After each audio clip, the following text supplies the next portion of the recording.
here. And these are all different rock layers that are exposed along Route 2, starting from the Great Wall here and the Connecticut River or Eastern Border Fault over here. Looks pretty complicated, doesn't it? Well, I've tried to simplify this. Each time something collides and there's some new rock pushed in, it's generally squeezed, smushed, folded, bent, often folded on itself. But the younger layers, more or less, go on top of the older layers. And then as one sort of final event in our area, some additional rock gets shoved in down below and it works its way upward. These are the ancient basalts, or ancient gneisses, dry hill gneiss and poplar mountain gneiss. And when they push up what's over the line, the top, and we create a dome. Now in our area, since these mountains and domes have been created, they were originally way up here somewhere. And erosion has eroded them down and down and down and down and down. That's a lot of erosion. By the way, a lot of that sediment went over here into our valley area later on, but that's not our story yet. So we've eroded it down to, let's say, about this line here. It's where the surface erosion has occurred. This final bit of erosion is due to the Miller's River cutting into these different rock layers. And it's very similar to the Colorado cutting into the Grand Canyon rock layers. So we have our surface down here. Route 2 follows very closely the Miller's River, but when you're building the roadway, you have to do a lot of additional road cuts. And so that has given us some nice exposures of some of these different rocks. And this is where our starting point is going to be. We're going to start way back over here at the Great Wall of Erving. First slide.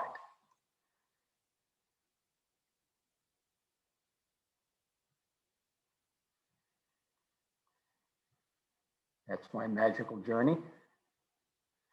And here we go. If we stop at the Erving paper mill at the parking area there, we look and down to the right, and you see where there's a retaining wall that's been built, and then we see white rock, and then we see some dark rock and yellow rock. It kind of looks like a little bit of a jumbled mess there, but let's look at that. We're going to look at our first two rock specimens, which is the white rock and then the jumbled rock. Well, that white rock that I've got in my hand here now, this is from that site, and this is called Pegmatite. And it's a granite. It has white feldspar as the dominant crystal in here. Notice these are crystals we're looking at, but there's tiny amounts of other crystals in here. We can see some quartz, some mica, even some hornblende, but this gives that predominant white feldspar here, gives this that whitish color. Now, these are intrusions. You notice we've been talking about all of these rocks that are all quite old. And this pegmatite characteristically intrudes a structure called the 4-mile gneiss. And just to put some relative ages, the 4-mile gneiss is about 450 million years old, and the intruding pegmatites are about 350 to 360 million years old. So these have intruded into something else. So we've now talked about intrusions and pegmatite. Now let's look a little more at the individual minerals.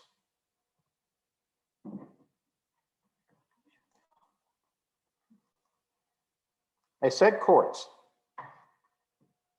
And this here is a wonderful quartz crystal. It's two-ended, and you can see it. This happens to be known as a Herkimer diamond. We often see single-ended quartz crystals that look like that growing out. In our pegmatite, there's no chance for them to grow out slowly in open spaces like this. They're in confined pressure spaces. So the quartz is all kind of squeezed up and on top of each other. And what that does is it gives you quartz veins that look like this. This is all quartz. It's gray, it's white, but it's limited. This is the full thickness of a quartz vein in this particular piece here. And this particular piece, when the rock was cooling after its high-grade metamorphism, the liquid quartz-rich fluid is left behind. It seeks out spaces, and it kind of creates its own little, looks like an intrusion, its own little layer, and then it finally crystallizes out. It's in a confined space, so you don't get those big, beautiful crystals that we saw earlier, but they're much smaller, finer crystals, semi-translucent, some dark, some white, some you can see through. So that's quartz. We already saw feldspar, which is the white dominant mineral in our pegmatite.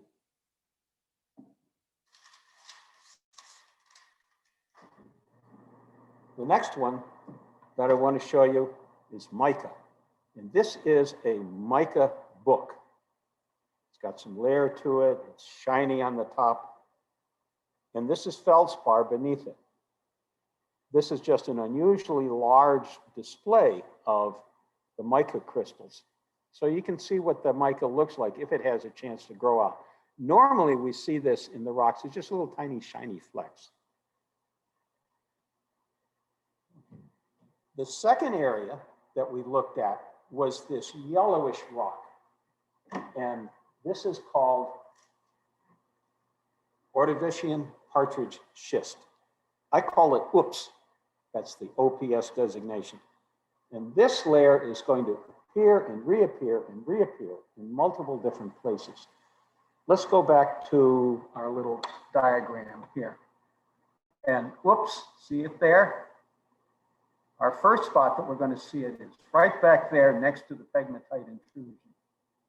It dips down and comes to the surface again. Here, we won't see any specimens from there, but you can find this right along Route 2. And then way on the other side of the metamorphic Pelham dome, you can find it again. So, look at that. It pops up in all these different places, same rock formation. Okay, now let's look at it. It's flaky. These flakes will often come off. They're yellowish in color with a high sulfur content. Sometimes they're shiny, yellowish, and very soft. And these erode. Here's that yellowish surface that is characteristic of it. And sitting in here, this is not gold. These are OOPS flakes, schist flakes. Shiny, glistening, sulfur-rich, very soft. People who handle these rocks in my rock seminars complain about all the stuff that gets over their hands when they handle the very soft rock. Okay, let's move on. Let's do our next slide there.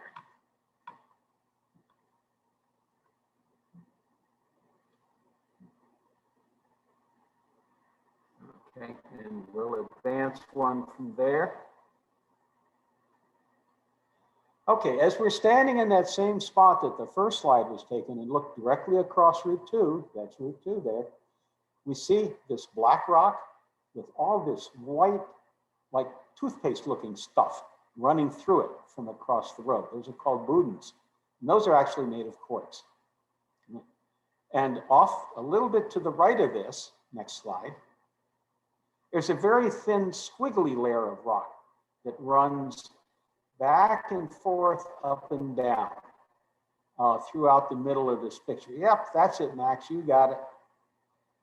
And this is normally present as a nice thin discrete layer, but because of all the heat and pressure and smushing together of rock layers, it's been greatly distorted here. But this is a very important layer geologically. It's called cleft quartzite. And when we find this, we know where we are. We know that Ordovician Partridge Schist is to the east of us, and to the west of us is Littleton Schist. So what's it look like? This piece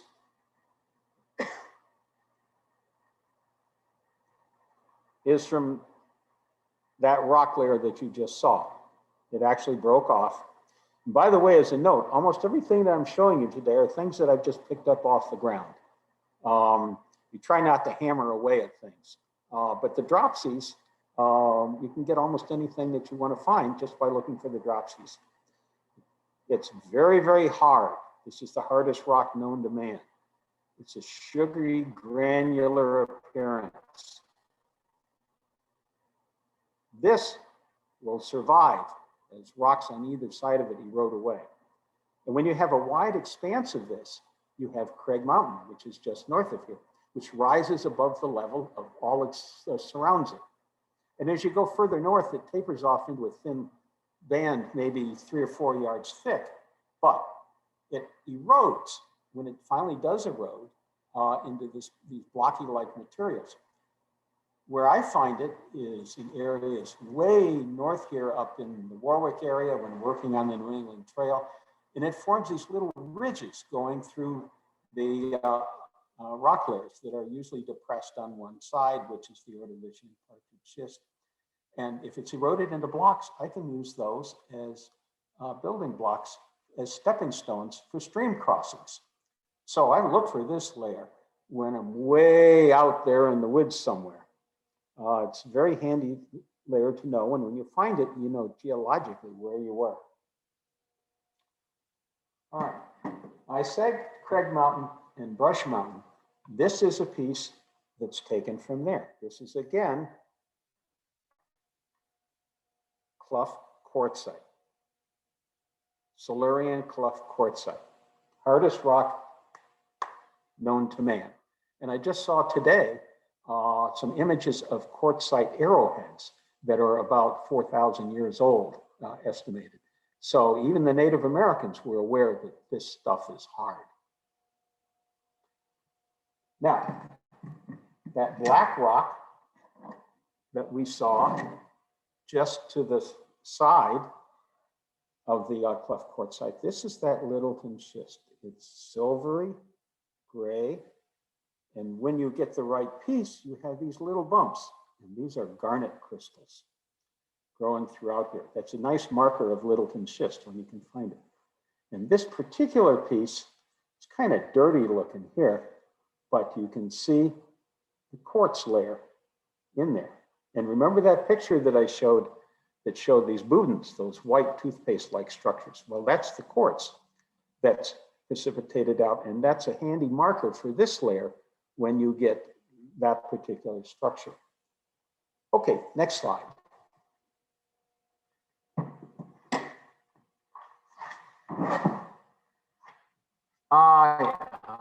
Let's see. That's our quartzite. This is our black rock that we just looked at in its native form. And then here's our next slide that we're going on to, our next area. This is a different rock layer. This is our 4 mile gneiss. But you'll see above the top part of the screen, you see a lot of building blocks out of stone. That's 4 mile gneiss again, that happens to chisel off into squared structures and makes a very nice retaining wall.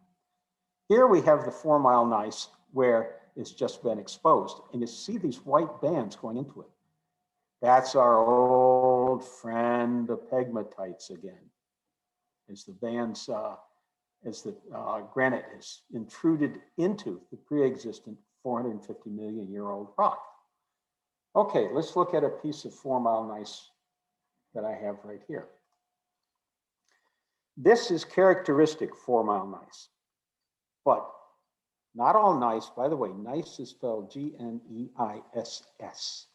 It's pronounced N-I-C-E, but G-N-E-I-S-S is nice. That's a German spelling. Here's our characteristic gneiss rock, G-N-E-I-S-S. And see the tendency for banding in it. This is when it's been melted and recrystallized, it tends to form in these little bands. And this here is a pegmatite intrusion. This is one of my prime pieces because hornblende, which is this dark mineral around the edge, usually if it's present, it's scattered throughout here. But here, the cooling was slow enough so that the hornblende, the feldspar precipitated first, and then the hornblende found its own little layer around the edge. And this is called selvage when it occurs. So that's a very nice piece. I really like that piece of 4 Mile Gneiss. Okay, let's go back to our maps. 4 Mile Gneiss, FMG. We just looked at what was right here. And that's the road cut on Route 2. And you notice that it wraps around, largely eroded over the top, but we should find it again over here. And we will. It'll look a little different, but we'll find it. Now, as we drive down Route 2, there's this fairly long stretch where we've entered the zone of dry hill gneiss. There's no real glorious rock cuts along the side of the road, but we see a lot of sort of loose pieces of big tan rock. But higher up, this dry hill gneiss does something very special. It forms cliffs. Okay, let's go to some of the images.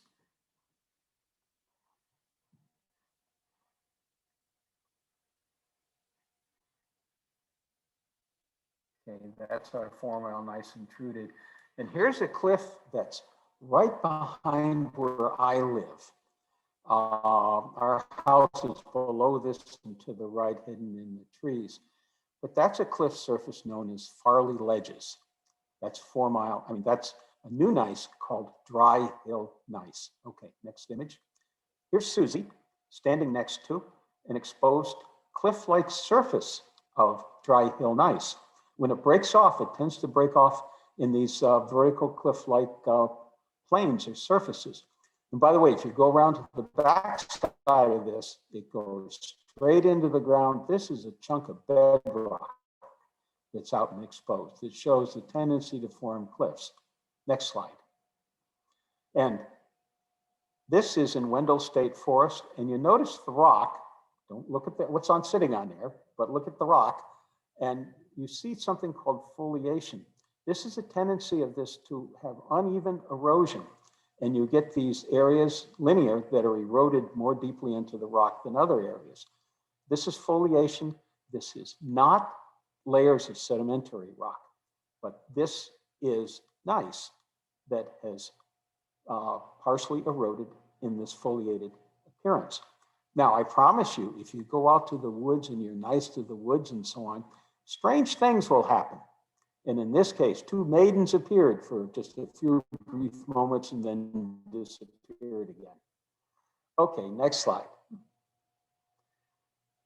Here's a cliff surface formed by the dry hill gneiss up behind our house. What a beautiful waterfall this is. This is the Brig Brooks waterfall. And there's Susie again sitting up there to give some perspective to this. Again, a cliff former. Next slide. And if we have cliffs, we can go stand on top of them and look down. And here again, Susie is looking down on the Millers River. You can see our Route 2. And when you're driving Route 2, you can actually look up there and see where Susie's standing. If your eyes are really good, you can spot Susie, but I don't think they're that good. So it again erodes and forms these nice cliffs that you can get on top of and see these wonderful views. Okay, now let's look at some 4 Mile or some dry hill gneiss. This first piece shows it's a predominantly a light tan rock. That's the feldspar. And we have these dark blotchy things called hornblende that are scattered throughout it. And there is a special layer of this where the hornblende is very, very dominant and becomes a dominant appearance. But this is not that layer. This is just off the ground, dry hill gneiss. I happen to have just picked this up on the way here tonight, believe it or not. This piece of 4 Mile gneiss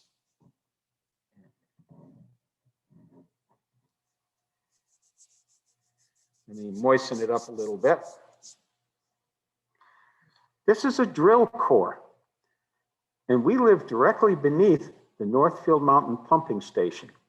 And this is the bedrock that the Northfield Mountain Pumping Station is in.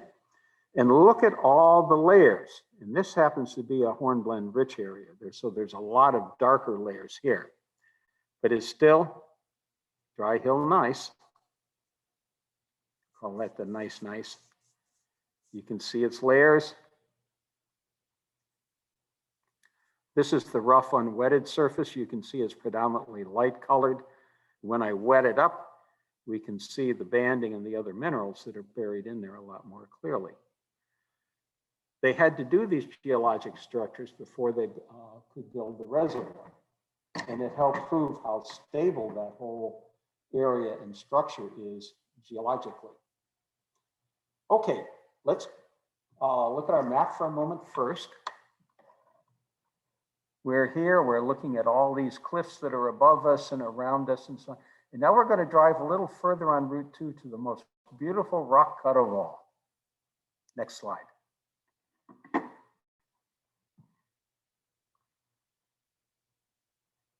Now there's Susie up there. Here we go. You've all seen this on Route 2. We drive along and there's this beautiful black rock on both sides of the road. This is the core rock of the Pelham Dome. This is the Poplar Mountain gneiss. It's a black gneiss. It's about 585 million years old, just slightly younger than the 600 million year old dry hill gneiss. Remember, this intruded down beneath and kind of welled up underneath and pushed the overlying rock layers higher, but you have to have erosion to expose this. Now, in our area, it's taken these road cuts in the Miller's River, with the Miller's River erosion and then the road cuts to see it. Further south, the overlying rock, including the dry hill gneiss, is eroded away, and this is a surface rock. Well, let's look at this a little closer in the next image.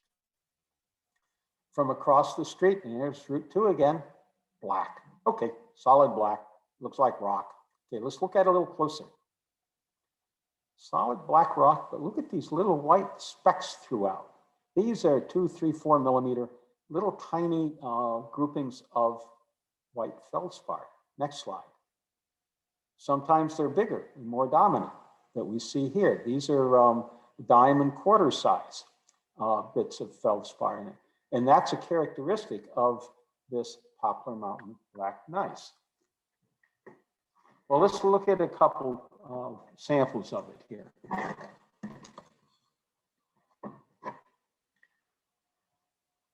Here's one. It's banded, so it's a gneiss. And here's these little feldspar pieces that are scattered throughout. And here's another one. I just picked this up on the way here tonight because here, those little feldspar pieces are larger and more dominant, just like the second photo. But you can see the banded gneiss here. The blackish color is largely related to biotite. Remember the mica, but that gives it that dark color. It's unusual for that. Now, where I live, there tend to be two kinds of rock that erode down. And when you're looking at your feet, 95% of what you see is either black, Poplar Mountain, or very light colored, dry hill gneiss. So rock identification where I live is usually a very simple procedure. Sometimes a quartz vein, like what I showed you, will erode as a chunk of quartz. So that's about 2% of the eroded rocks that we see. Okay, now let's go a little further. The dry hill gneiss on this side, you don't really see very well from Route 2, but let's go down into this area and see if we can find that 4-mile gneiss all over again and the Ordovician Partridge schist. We should be able to. We're on the other side of the dome. Okay, image.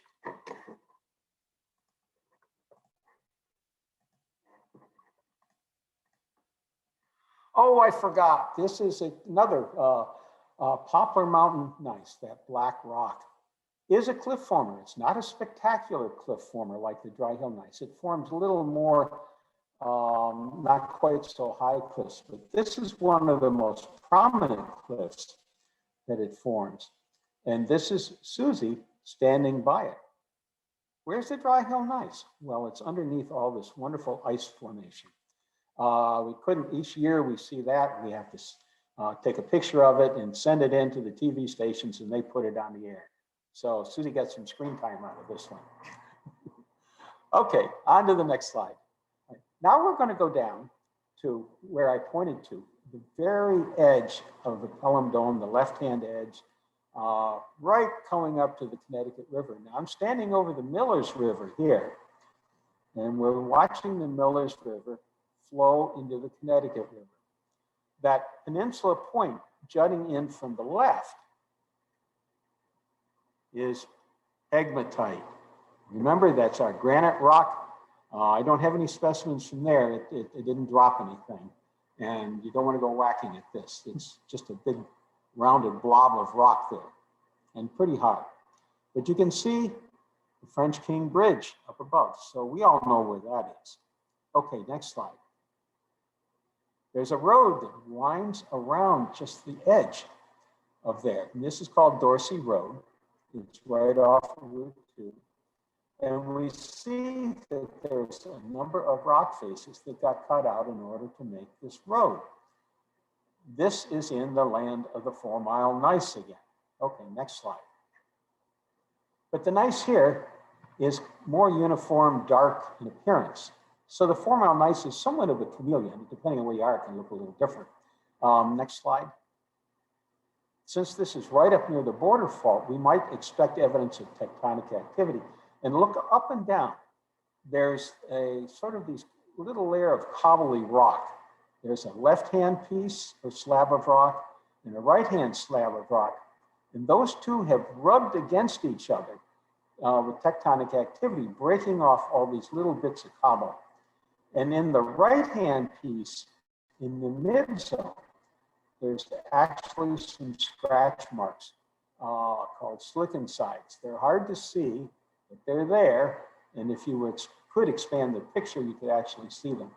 And that's further evidence that this is an ancient faulted area. There's been faulting activity that has gone on here.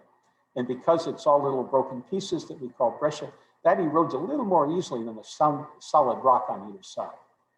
Okay, evidence of tectonic activity. We may see some more as we go on. Next slide. And then we go around the corner, here's this flaky yellow stuff again. And I took this picture a few years ago. It's now been eroded. You can barely find this area anymore. It's soft, but this is our Ordovician Partridge schist. Okay, let's look at some specimens here. And we'll finish up our metamorphic. I said that the 4 Mile Gneiss here is very dark in appearance, and here's a appearance. There's another rock that's often found in association with this 4 Mile Gneiss called Amphibolite, and it's a member of the 4 Mile Gneiss. And this rock has a peculiar salt and pepper appearance. It also has smooth black cleavage surfaces, like here. So this can darken up a 4 Mile Gneiss, and this can stiffen it up. It's also sometimes seen in the Partridge schist, and it will give you some harder areas of Partridge schist. And I said Partridge schist, this is all that I could find in these specimens I've had for quite a few years, where the flakes have broken off and fallen down. And these are both pieces of that Partridge schist, yellowish, flaky. And with that, we have now walked through, let's go back here, our Pelham Dome structure. And remember, this is just part of the large metamorphic highlands. And we're up to the eastern border fault, and that ends the first part of our presentation. We'll take a 5-minute break, give everybody a chance to refresh themselves a little bit, and then we'll continue.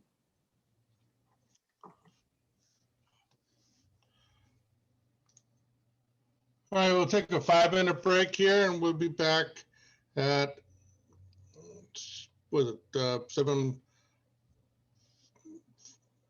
or so. All right, we'll see you in a couple of minutes.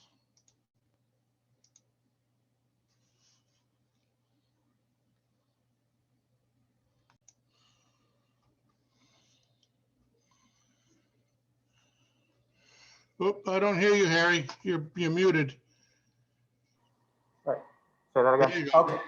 I want to show 3 books here, which I think are the most important reference books for studying geology in our area. The first is Roadside Geology of Massachusetts by Sheehan. The second is Exploring Franklin County, Your Guide to 30 Different Sites You Can Go and Visit by Dick Little. And the third is also by Dick Little, Dinosaurs, Dunes, and Drifting Continents. And between these books, they'll reiterate almost everything that I've talked about tonight. And Dick Little is very important to me. He's the person who really got me started on all of this. So special kudos to Dick. He's been my inspiration. Okay. Now let's go back to the maps. We've done the metamorphic highlands, and we've gotten up here to the eastern border fault. Now we're going to cover this region going into Greenfield and then go to a little short distance down into Greenfield. So that's where we are. Okay, let's get rid of this map.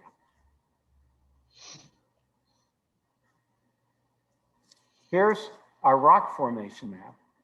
And we're going to be going over here into, Jurassic Connecticut River Valley. This is a rift valley. And we're going to be looking at how this is formed and all the special stuff that you can find over in here. Pretty cool. So I'm going to set this aside for a moment. What we did in our first part is we built the supercontinent of Pangaea. We've smushed everything together. We've made all these big mountains. We've made our metamorphic highlands all over the place here. And now we're going to break it up. This is mantle rock underneath. This great big continent develops a hot spot in its mid portion. And convection layers are coming up in the middle of this hot spot and tend to pull it apart right here. And this pulling apart is called rifting. And this begins about 220 million years ago and goes on for 60 million years. It's hard to time it out. Here we have these convection currents pulling things apart. Now, when you pull apart a continent, it doesn't always work really cleanly. We all know it gets pulled apart over here where the Atlantic is going to form very neatly, but it tries to pull apart right where we are. And this is our rift valley right here. And it pulls apart, it opens up, sediments flow into here, initially from both sides and later on then predominantly from the eastern side. And we have layers and layers and layers of sediment.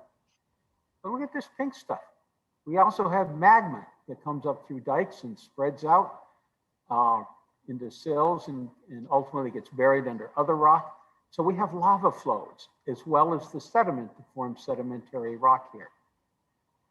And here's the Atlantic Ocean just beginning to get formed over here. So let's take this a little bit further.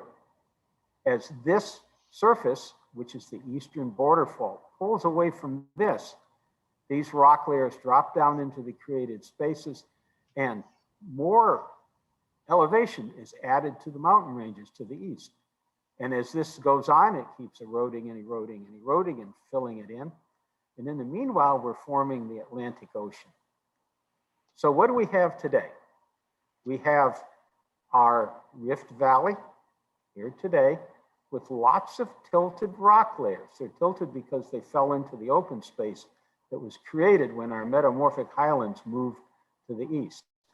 And here's a lava layer, and that's Poet Seat Tower, if any of you recognize that. I put the flag up there to help see it. And here's the Atlantic Ocean. Well, that rifting has been going on, and it has gone way out across the Atlantic, there's the Atlantic Ocean, that green cup of water there. And oh my goodness, look where the rifting has gone to today. There's a hot spot over the mid-Atlantic rift called Iceland, and that's its flag. And here's the island of Iceland. And if you were to put a stake here on one edge and a stake on the other edge, east and west, with the mid-Atlantic rift running right through the middle, you can actually measure this tearing apart at the rate of about 2 inches a year. Pretty spectacular. Well, thank you, Iceland, for dropping in. And if you want a wonderful tour, take one of Dick Little's geology tours to Iceland, and you can see lots of really cool stuff there. Hang on a second. Okay. I'm hearing from the chat that they can't see Harry and they can't see our feed. They can only see Dave's feed. Is that true? Oh, I don't know.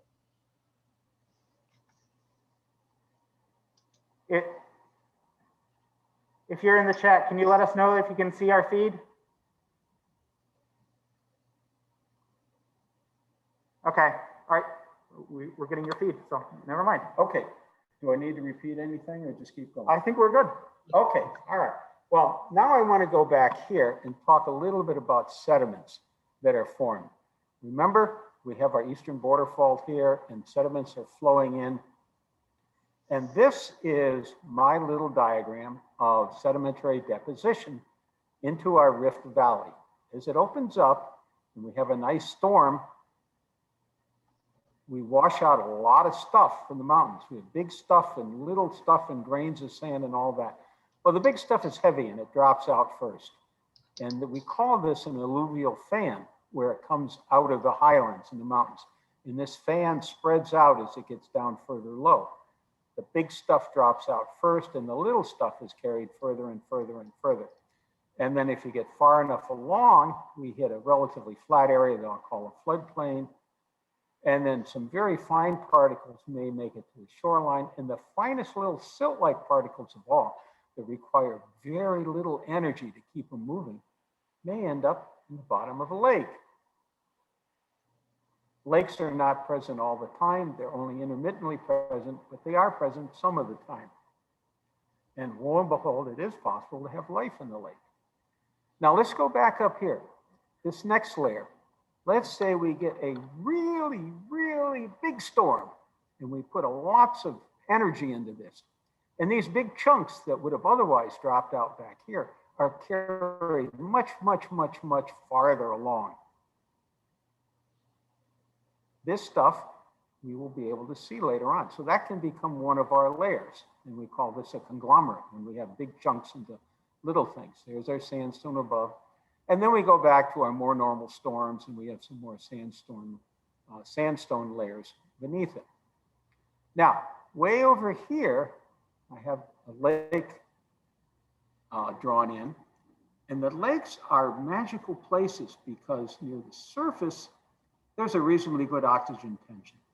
But down deep, it can become anoxic to varying degrees. So if something dies and falls down here, it can stay preserved. It may take a long time to bury it, but if it's not rotting,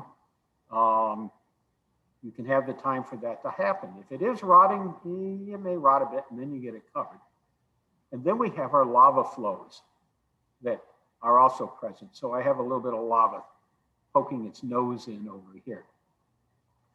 All right, let's go back to this diagram here. We're here, the eastern border fault, and we're going to look at that first rock layer. Remember, we're up next to the metamorphic highlands, and all these big chunky things are going to be flowing off, and it's going to make a conglomerate. And that's what we have here. This is called Mount Toby Conglomerate. You can see some big things.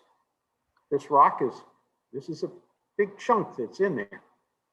It may be a phyllite. It's a different kind of a rock than we normally see. By the way, this suggests that on my other diagrams that I had, there's a lot of rock layers way up higher that have been eroded away that I didn't even picture at all, that are totally lost today. But here's these big chunks of things in mud or sandstone. And this is a conglomerate, Mount Toby conglomerate. It tends to form in layers. And if you're really good, these here can help indicate the direction of flow. So let's go to our images. Let's see what this looks like on the roadside.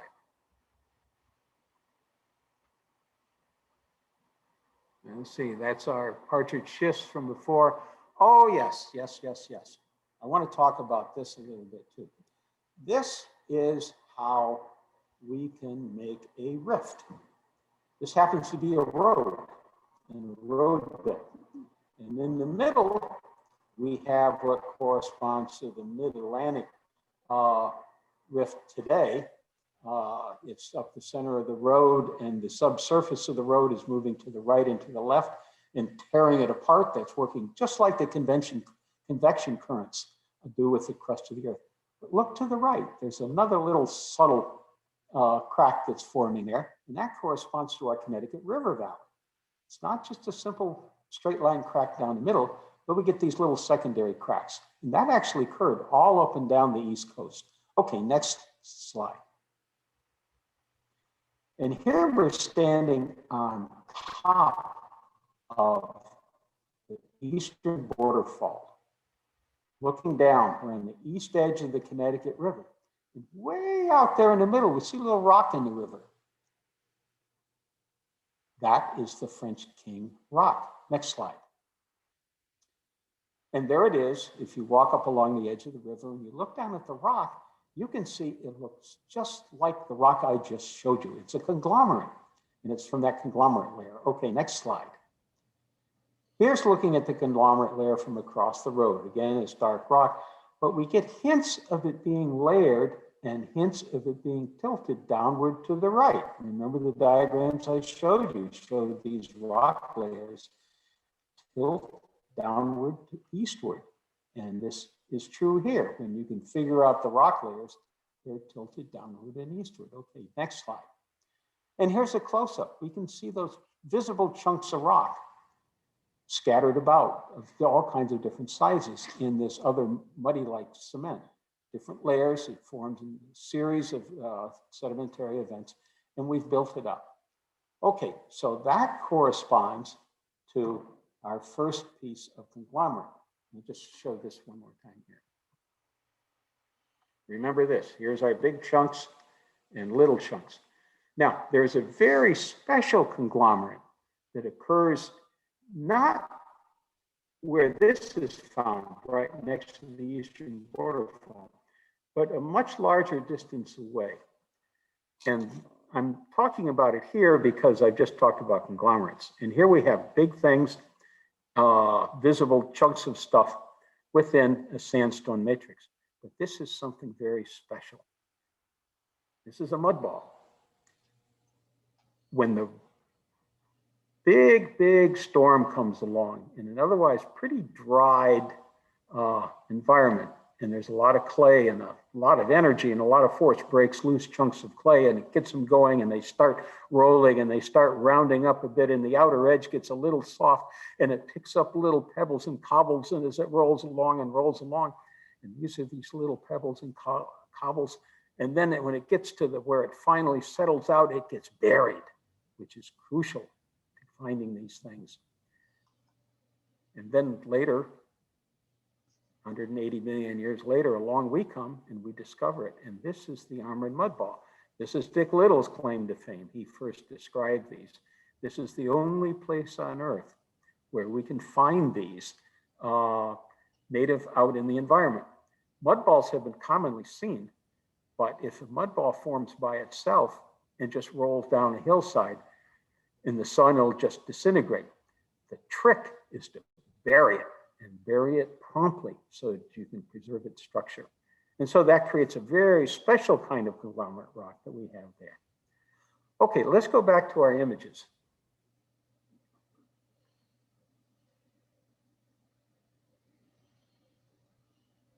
Okay, and the next image. And this is our armored mud ball. That we see in Unity Park And yes, you can look at it. There's Yeah, the we have a ball little and delay there's on the the armor, slides. the Just give it a decoration. second. There you go. Okay. Yeah. You- So we can see there's an armored mud ball, and you can see its decoration as it's picked up the little pieces, pebbles of rock that are just within the outer circumference of it. And this particular chunk of conglomerate has several of these in it. And you can go visualize this, just go over to Unity Park, go to the end of the bike path where the parking area is, and it's sitting there staring you in the face.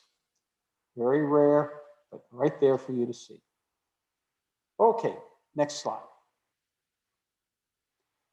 Okay, now we're going to, as we drive down Route 2, we enter some sandstone cuts. This is one, and this is a very unique one because in that step on the left-hand edge of the slide, we can find dinosaur tracks.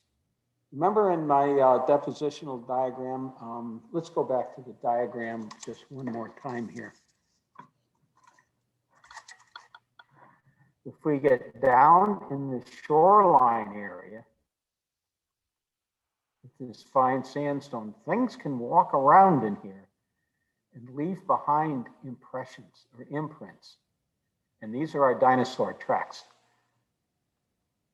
Now let's go back to that image again.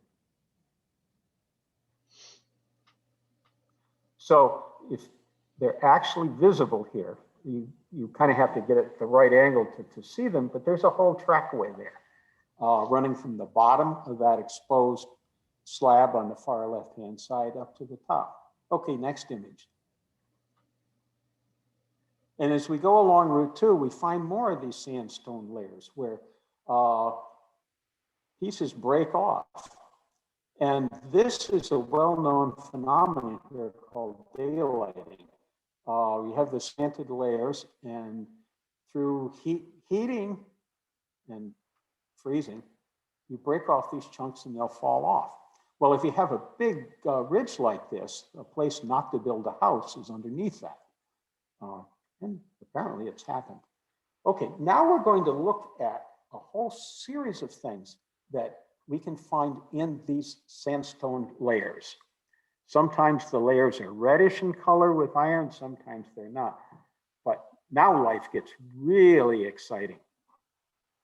This first is a piece of coarse sandstone with lots and lots of wood pieces in it, plant material. And this must have been a pretty big storm because it's throughout the full thickness of this. And this is just a small piece of a bigger chunk of nothing but a lot of this plant material within this coarse sandstone. Very high energy, high flow to create this. Now, in the more mud-like environments, we get pieces like this. It's a little redder here. There's some arkose in here and some iron staining to give it the red color. But look at these long traces here. These are worm tubes. Worm burrows. Oh, it even says so there. How about that? Nice example of it here. Flip it over. We're always supposed to flip over things. And here's our burrows there and there and there. But the mud dries, and this is a mud crack. And these drying mud cracks are very, very common. Now, if the critter making the burrow is a bit bigger and the burrow space gets filled in, you can get these little pieces like this. And these came from a large rock where these are just eroded off the top. And as time has gone on, it's just gradually eroded away more and more of these cute little burrows. If you have the right piece of mud and it rains, you can get raindrop impressions. All these little tiny blips are raindrop impressions. But oh my goodness, look down here. You see the three little toes? That's from a creature, a reptilian creature called Batrachitus. And he's wandering around and leaving his little tracks around there. I wonder what else we can find for tracks later on. No, there's another one up here. Look at that. Pretty cool piece. So we've got raindrops and Batrachithus tracks in that piece. And what's this piece here? I kind of have to look at it. Oh yeah, sometimes it looks like raindrops, but it's all kind of smudged out. And after a lot of discussion, it's felt that this may represent what's called a bioturbaceous mass, or a mat of algae that created this irregular surface and then got eroded away. And this is the layer that went down on top of it. So bioturbaceous mass. And we're shifting along here. We saw those critters walking along the shoreline. And of course, we have to have our dinosaur track. And here's our three-toed animal leaving an impression in the sand like that. And then some more sandstone comes and fills in and makes a cast of that. And that's what this is here. This is raised, but it corresponds exactly to what's there. So that's the cast of that dinosaur track or print. People have spent lifetimes studying these things. I think one's good enough. That's enough to show the idea of it. We can see a lot of other things in these sandstones. We can get ripple marks. These are little wave-like structures. I was watching the waves this afternoon when we took a walk along the Turner's Falls Canal. Well, this is where the amplitude is very shallow. It's way up on the shoreline. And it's almost impossible to see, but there's a secondary set of ripples with a much wider spacing in here that's just beneath this. These ripples can show you the direction that the current was coming from, and waves on water will show the same effect. And in this case, it's going like this. It's a gradual surface, up surface, do. On this side, and then it's a steeper surface on the other side. So each one has a gradual up surface and then a deep drop. And if it changes direction, then this whole pattern can change. I like this particular piece because usually when you find ripple marks, they're big amplitude things, and it's too big to carry around for a show and tell. This one is. Sometimes you can find the tracks of something that burrowed, like a clam. And if it burrowed, you should be able to see it on both sides of the rock layer. So here's the burrowing clam here, or bivalve, whatever it was.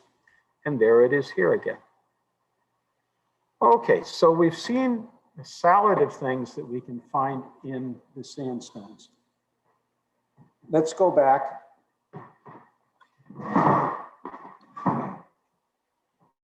First of all, we'll stop at our diagram here. And we're going to enter the area of the lake bed. And we're going to look at these black shales that are underneath here. Okay, next image.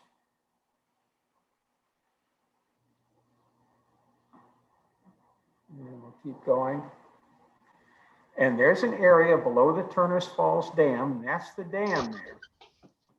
And the area is kind of real bright in the direct sunlight, but believe it or not, that's all black shale, and it's relatively soft, so it's eroded away. And there's a hard sandstone layer above that creates the falls of Turner's Falls. And it's within that black shale that we're going to be looking. So next image. Yeah, wait a couple seconds because the internet's taking a little time for that image to load up. Oh, okay. Should we go back?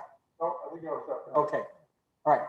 So here is a piece of black shale, perhaps my most famous piece of black shale. Notice that there's the front half of a fish head, and then the back half, but they're displaced one from another. And if you look, there's a fault line that's running right through that. And this is called a strike slip fault, where one half is just moved about an inch relative to the other half. usually these faults have an upwards or downwards movement to go along with them. And you might find half a fish, but not the other half. And for comparison, near the upper edge, there's a normal fish. Well, oh my. Okay, so we're entering a brand new environment. Remember the black shale, we're down where it's anoxic or hypoxic. And things can happen down. So let's start looking at some of the different things that we can find there.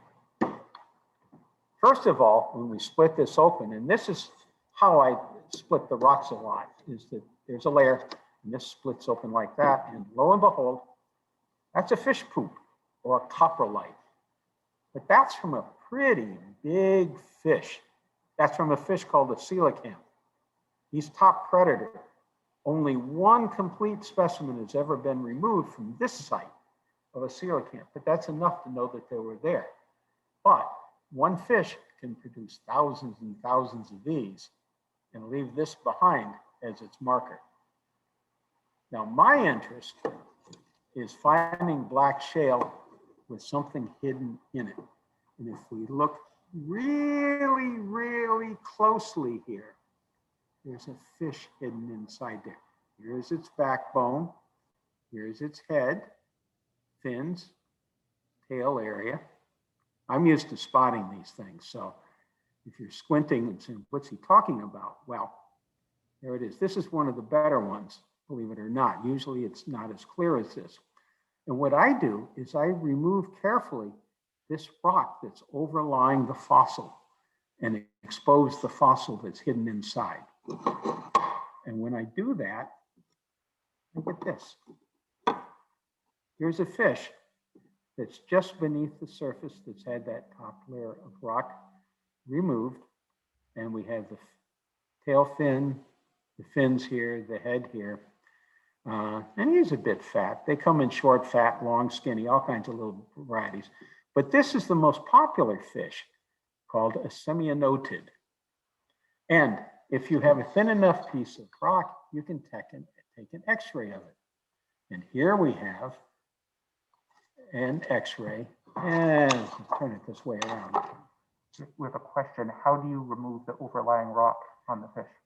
Carefully. I have a whole series of special tools, Dremel engravers and so on, and I flick it off mechanically, just a little piece at a time. And it's very, very time consuming to do this. So we can take an X-ray of this, and here's the head, here's the backbone, here's the fin, and then we have all these little white things. These are coprolites from the little guy in the lake. So they leave fish poops behind too, as you would expect, and there's a whole lot of them there. Well,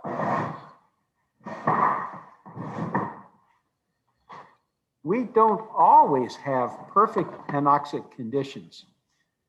You throw a fish out on the back porch, and after a couple of days, it begins to smell, and you leave it there a little longer. If the cats don't get it, it starts to have gas and bloat and rot. And we've all seen dead, bloated fish floating in the rivers. Well, these fish tended to sink to the bottom because they have larger, heavier scales. And if it started to decompose, there's buildup of gases. And this particular fish shows a belly blow, where the gas is built up in the belly, and its soft tissues around the back area have been lost, again, due to rotting, and we can see some of the rib structure that's within it, in the coprolite there. So this is mild decomposition, and this is an advanced state of decomposition where all we have left are the scales and a few bones. Now, believe it or not, these are much harder to prepare than the specimens that have a whole fish in it, because you never know where the next little thing's going to be. When you have the whole fish, you have a pretty good idea that once you get started, what's next door. When you're doing these, it's just, you have no idea. So you just keep digging, digging, and digging until you get this. Now, this next particular piece is a bunch of loose scales, but look at the size of these scales. Here's a single scale. Compare that with the single scale back here. Woo, those are mammoth.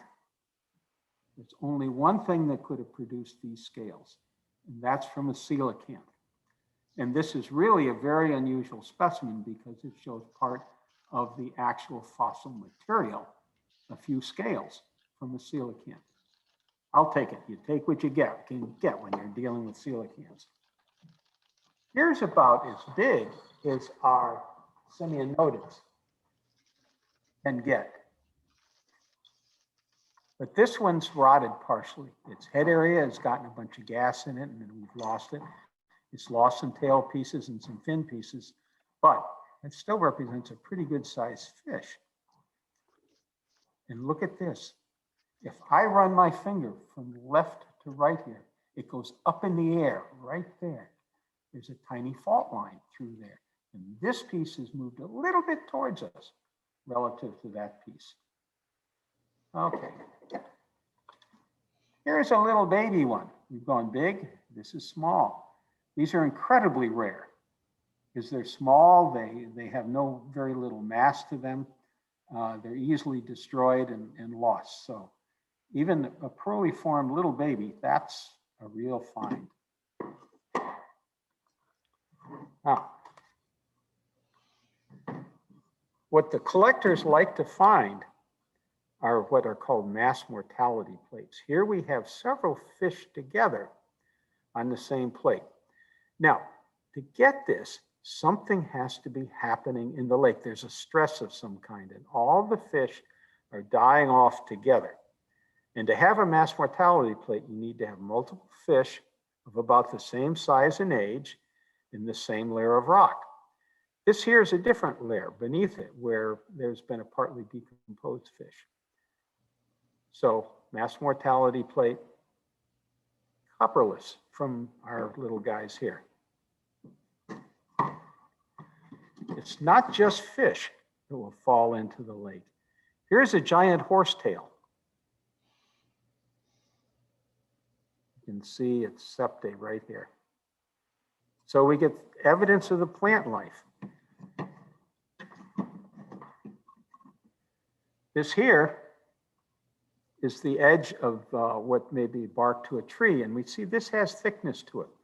Now, most of the fossils that I've shown you are less than 1 millimeter in thickness, but this is 3 or 4 millimeters. It's got quite a deal of thickness. This could have been part of a tree stump or branch, and then it got squeezed and squeezed and squeezed, and yeah, that may be coal that's in there. So, and on this side, we can see this is the surface of the bark, and there's the surface, and then this is the thickness now that's been squeezed down. We can sometimes find evidence of earthquake activity when we look in these rocks. We've seen some already. If we hold this and I hold it at different angles, you might see a sheen in these little fine lines that go over it.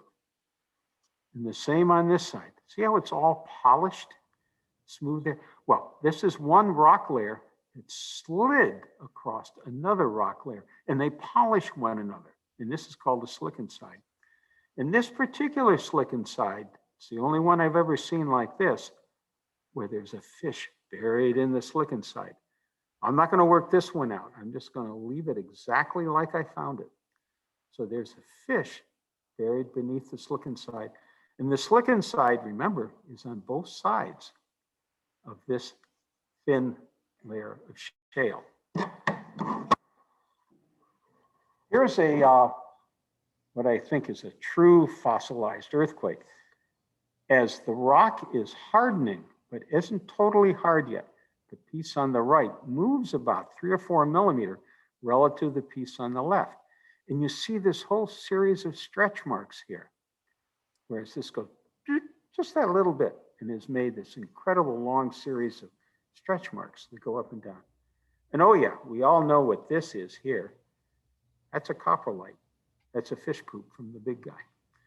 And then here's another fish where the left half has been displaced from the right half upward, another fault line.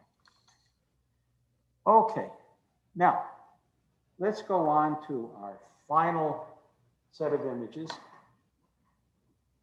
and our last specimens.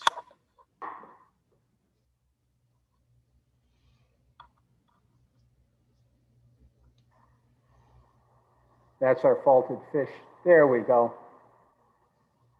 Okay, and now if we drive a little further along Route 2, we go by the stoplight at the top of the Gil Montagu Bridge and pull over in the pullover area and look across the way.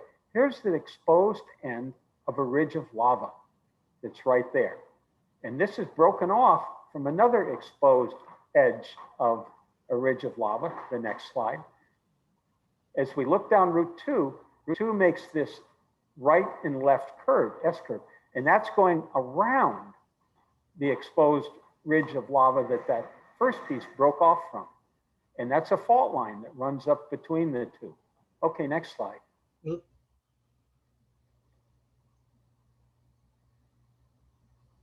And now we've turned down Route 2 and we're headed into Greenfield itself. And on the left, we see Poet Seat Tower, and that's on the top of a lava ridge. Now, it's a long slanted layer of rock coming up to the tower from the east, but on our western side, it's broken off. It's harder than the underlying sandstone. So it resists erosion. It protrudes above the level of the adjoining rock layers, and it breaks off and forms these steep surfaces and sometimes even nice cliffs. And then next slide, we'll do our images now.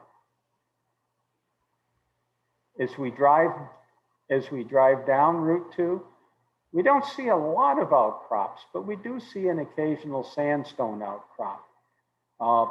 Beneath the lava layers that we just showed, there's sandstone, and occasionally there's some outcrops.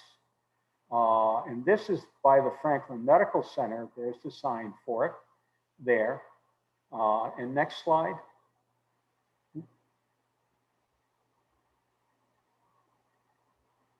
We see a number of exposed walls that are made of stone. And you see these when you walk in the woods. These stones will give you clues, especially here, as to what the local bedrock is. And this is all the red arkose or sandstone that is located on the western side of the lava flow, tilted lava flow. Okay, let's go look at some of these rocks.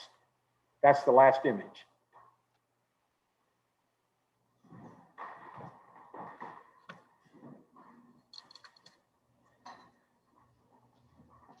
These are lava rocks or basalt. You notice the little holes. Those are air pockets. The upper gas is dissolved within the magma and the lava as it flows out onto the surface. And the gas goes to the upper layer of the lava. And so if you have a piece from the upper layer of a lava flow, you'll have lots of little holes like this. After the rock is formed and hardened, and if you have tectonic activity, you can have surfaces rubbing against each other. And here, there's one layer of basalt rubbing against another here and breaking off all of these little pieces. Remember, we saw that way back with some 4 mile gneiss on a surface back in the Metamorphic Highlands. Well, here we have it in the basalt. This is called breccia. And now this is filled in with calcite to provide some cement to it. So this is a fossilized earthquake. When we have this very hot magma and very rich fluids, sometimes we get some rich minerals that are along in it. And believe it or not, this is barite from Turner's Falls. One little layer of it. And some very trace amounts. You would show up better on the dark background. Oh, okay. Here we have the barite. And if you lift this, it feels heavy. You just don't expect it to be as heavy as it is. And that's because barium, the barite, is quite dense. Also near our area is lead. And these are tiny galena crystals that are here. And this is from the tailings from the Alluvial lead mines, but it's the same kind of formation. Now, to end with, I showed you some sandstones.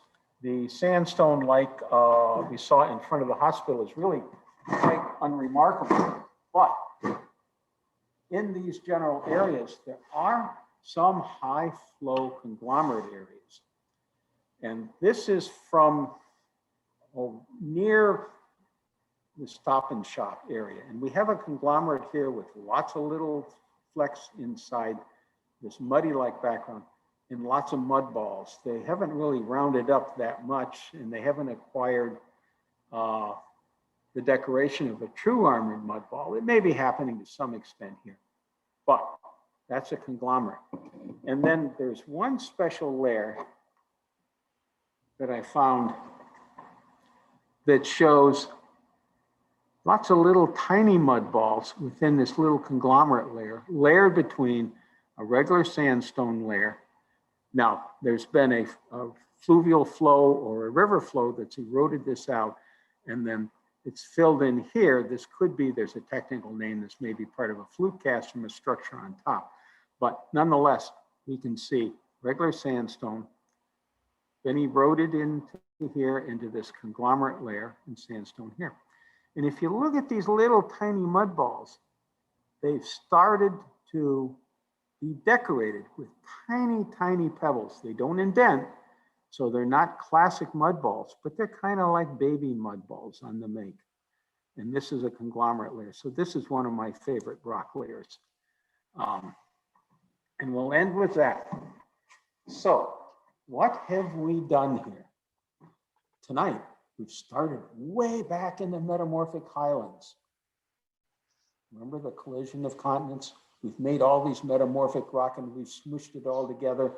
And figure 450 million to 250 million years ago is the building. We've made Pangea, and then we've torn it apart and we've created the eastern border fault. We tried to tear it apart. And sediments from the metamorphic highlands have flowed down over the eastern border fault into our Rift Valley and made a series of sedimentary layers which become the land of Jurassic Park. This is all in the very early Jurassic time period. Remember the dinosaur tracks? That's part of it. But what I've tried to give you is there's a lot more than just the dinosaur tracks. There's all these different things to show you all the different kinds of life that was going on at that time period, including what we found in the lake. Now, what are the dinosaurs eating? Why are all those tracks around the shoreline? One of the more recent theories is that some of these dinosaurs may have been fishermen, and these fish may have been their primary protein source. Hard to prove. We need some dinosaur poop with fish scales in them to prove it, but as it be, that's what we have. So that's our journey. It's told in a series of rock cuts. And when I drive to work from my home to go down to work at historic Deerfield, I go by all of these different places. And these are the thoughts that roll through my head as I'm going down the road. And hopefully they will become some of the thoughts that will roll through your head when you go by these different cuts. Do we want to do any questions and answers? Jerry, if you can get me a question, I will be glad to try it. Hold that, and I'll go and Right. I'll go and check the answer for you.